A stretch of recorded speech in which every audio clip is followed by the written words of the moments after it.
My name is Bonny Turner, and I've been a victim of rape 3 times. I do honestly believe that I may have been less vulnerable to the second and third rapes if I'd had proper support. I had been asleep for a few hours already, but suddenly I became aware of his body on top of mine. I initially thought it was a nightmare that I was having because I couldn't move my body and my voice wouldn't work. So even I tried to stop him, but I couldn't because my body wouldn't move.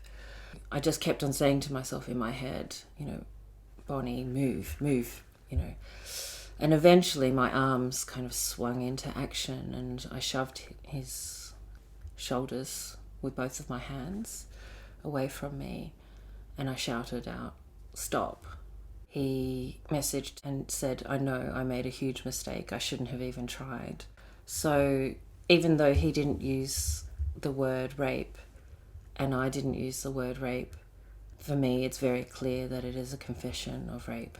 The Crown Prosecution Service restricts the kind of therapy rape victims can have. As a rape victim, if you want to have a chance at justice, you cannot talk about the actual rape with your therapist.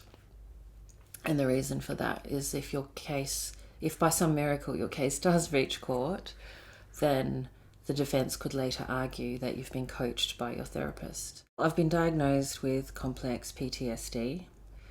There are times I'm walking around where I suddenly have a stabbing sensation in my vagina.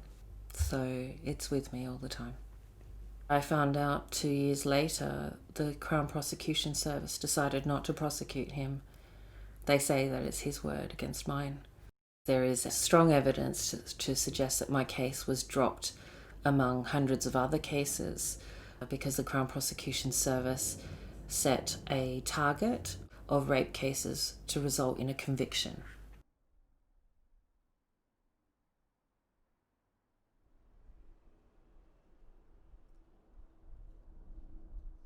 So the End Violence Against Women Coalition have launched a judicial review against the Crown Prosecution Service.